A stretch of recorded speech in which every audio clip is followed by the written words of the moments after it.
11月最后一天，本该揭晓的中国房企100强销售榜突然秘而不宣了。这份延续了将近20年的经济指标为何消失了？知情者爆料说，上头指示停止发布。从榜单停发到万科危局，这不只是房地产断层，更是中国经济真相的信号。当支柱产业失去信仰，时代经济的地基也开始松动。观众朋友们好，这里是大时局，我是邵峰。11月的最后一天，房地产行业等待的月度仪式，全国100强房企的销售总额的公布意外缺席。克尔瑞中指研究院和易汉3大地产机构首次同时没有对外公开发布中国100强房企销售榜，这个流行了将近20年的经济指标 Top 100的房地产销售100强榜不准发布了。彭博社引述匿名知情人士称，上述机构停止发布是接到了中共住房和城乡建设部的通知，要求暂停公开发布此类数据，直至另行通知。其中一名知情人士透露，已付费的金融机构仍然可以获得相关数据，但前提是对数据保密。截至目前，中共住建部尚未对这一政策要求作出回应。不过12月的第一天，其中一家机构以表格图片的形式列举了92家典型房企的销售数据，表格的名称也没了榜单字眼。对这个每月一发的销售榜单停止发布，呈现出两种看法。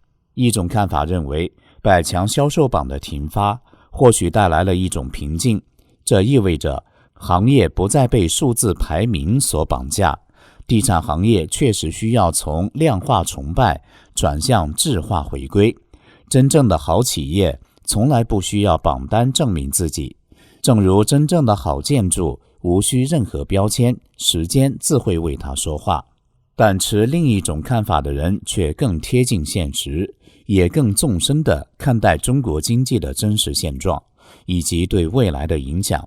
这批人认为，官方突然要求数字静默，看看现在房企的基本现状，很明显，数据掩盖是因为销售困境的真实存在。100强房企的销售数据已经很不好看了，和当局禁止唱衰经济的定调已经南辕北辙了。彭博智库行业分析师孔令仪在12月1号的报告中表示，这一数据的缺失可能加剧外界对陷入困境的房地产行业状况的不确定性。11月的数据很可能会显示跌幅进一步扩大。统计显示，去年前30家房企到了今年，降幅在 20% 以上的已经过半。今年1到11月全口径销售额和去年同期相比，数据可见，去年排名前5的房企，万科下跌了 44%， 保利发展跌 30%， 中海跌 22%。部分弱资质的央国企和混改房企降幅更为明显，首开下跌 57%， 金地跌 56%， 北京城建跌 49%， 大悦城跌了 49%。 民营房企情况也不乐观，新城下跌 52%， 美的跌 34%， 卓越跌了 31%。 而那些已经发生财务危机、陷入经营困境的房地产企业则普遍下滑，碧桂园下跌 35%， 融创跌 25%， 旭辉则跌了 52%。 尽管100强销售榜曾被质疑数据注水，但在近几年行业整体下行，机构数据和房企公告的数据已基本接近，也就是说，当局想藏也藏不住了。纵观今年各家的销售数据，仿佛有种回到2015年前后的感觉。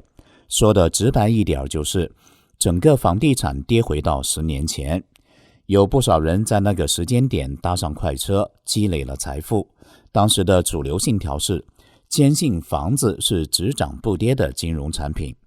如今这个主流信条崩塌了，在顶层设计层面，房地产已经从中国国民经济支柱产业的宏大定位不受控地转向了。这种趋势对于原本由政策和预期双重驱动的市场来说，房地产支柱的崩塌无异于釜底抽薪，政策刺激救不起，意味着曾经支持高房价狂飙的增长幻觉在破灭。走进上海的二手房市场，会发现一个常被忽略的事实：如今不少挂牌的房东并不是在高点接盘的最后一棒，而是持有房产10年甚至更久的人。这些房源即便从高点降价一半，仍有数倍利润空间。交易价格不再仅仅基于当下的购买力，也关乎他们当年的买入成本。再看供需关系，当房源供给如海啸般涌来，需求却只是涓涓细流，买卖双方的力量已经大逆转。仅某头部中介平台，上海二手房挂牌量就持续保持在10几万套的高位，即便以上海每月2万套的旺盛成交速度去画，也至少需要半年时间。手握低成本房源的卖家拥有充分的降价空间与动力，天量库存与收缩的需求让买方市场成为长期现实。顶层逻辑的转变移除了市场最后的信仰支撑。说到房地产，我们就需要来说说优等生万科的坠落。曾经的房地产标杆企业万科，40年如一日稳健经营，拿地盖楼卖房，堪称中国城市化的模范生。但现在呢，优等生突然变成了病号，还是高烧不退的那种。我们来看一组数字，万科2025年前3季度亏损280亿元人民币，光是第3季就亏了160亿元，已经快追上上半年总亏损了。营收同比下滑接近30%，毛利率几乎贴地飞行，开发房子也亏钱，税后毛利率还是1成负的，就是说做一套亏一套。问题在哪？一句话，高杠杆玩太猛，债务压力顶到了天花板。万科总的有息负债已经高达3600多亿，而手上的现金呢，只有区区656亿元。这就像一个月收入5000块，但房贷就要3万一样，怎么活？更糟的是，2025年是万科的债务大年，一堆债到期排队来敲门。这不，眼下12月就有2笔债务到期，一笔境内信用债券的本金兑付日是12月15号，债务余额共20亿元人民币。日前，万科已召开债权人会议，要求对这笔20亿元的债券展期，就是延期还债。这笔还不上，另一笔余额37亿元的债务又将在12月底到期。万科面临着债上加债的巨大暴雷危机。万科要求债务展期的意外举动，让本已因多年销售下跌和恒大、碧桂园等房企大规模违约而疲弱不堪的房地产市场雪上加霜。市场因为优等生万科再现危机而重新感到不安。有专家说，如果没有资产变现或外部大规模输血，万科很有可能技术性违约。这不是危言耸听，而是资产负债表写得清清楚楚。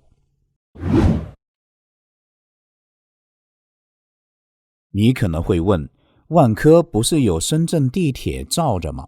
没错，深圳地铁是万科的最大股东，过去这几年拼了命的救它，光今年前10个月就借出快300亿，还承诺最迟明年6月再借220亿，而且利率年化不到 2.4%， 低得不像话，堪称爱到骨子里。但问题来了，如今深铁自己都快爱不起了。深铁2024年直接亏了335亿，不仅把过去5年赚的273亿全吐回去，还倒贴。你想想，一边建地铁搞公交，一边还得养一个快撑不住的地产巨婴，这谁受得了？经济学者黄大卫说得很直接，现在只是续命，不是解困，没有需求的回升，再多的书写都是无底洞。甚至有人说，万科的未来也许就是恒大的今天。问题不只是万科，而是整个模式出问题了。中国过去的房地产模式靠的是3个借：借钱造房，借钱买房，借钱给权贵白手套套利。这套模式曾经让 GDP 狂飙，如今却变成难以拆解的高杠杆炸弹。现在深圳政府左右为难，救吧，继续往万科这个黑洞里砸钱；不救吧，这家全国最大房企之一就倒下，14万员工怎么办？近3000万平米在建工程怎么办？更别提烂尾楼会带来的民怨。说到底，不管救还是不救，都要有人买单。现在传出深圳地铁要涨价，老百姓火气就上来了。你们书写万科，结果是我上班要多花钱。很多专家坦言，万科未来可能走向2条路，或是和金科、华夏幸福一样破产重整，或是靠地方政府和资产管理公司定向救助，分拆重组，拖时间撑下去。但说实话，这都不是真正的解方。房地产爆发危机，金融和财政体系本应该分担责任的，银行承担部分坏账，财政出资救市，但这2个部门都不想出手，房企最终还是要赖账，最后就是大坍塌。万科和深铁的故事证明，中国房地产的兜底模式正在走向尽头。谁来买单？能不能拖住？还能拖多久？这是一场没有剧本的拉锯。如今又传出中央有话，深圳不能老是无限拖底。其实本来地方政府也未必想拖万科这么大的底，也没那么多钱拖下去，只是中央压着不让甩手。如今中央不强压了，结果当天万科股票暴跌，后续的连环问题会大面积爆发。万科的债还有3000多亿，遥遥无期，实际上等于死了。这面旗帜一倒，房地产业将树倒猢狲散。那么如今中国100个城市的房产现状究竟如何？11月二手房价格延续下调态势，在高挂牌量和预期偏弱的影响下，二手房价格下行压力加大。中指研究院最新发布的调查数据显示，11月百城二手住宅平均价格为每平方米13143元人民币，环比下跌 0.94%， 和去年同期相比下跌几乎 8%。 新房方面，11月市场供应整体仍在低位。克尔瑞发布的10月份数据显示，中国百强房企销售额同比暴跌近 42%， 创18个月来最大单月跌幅。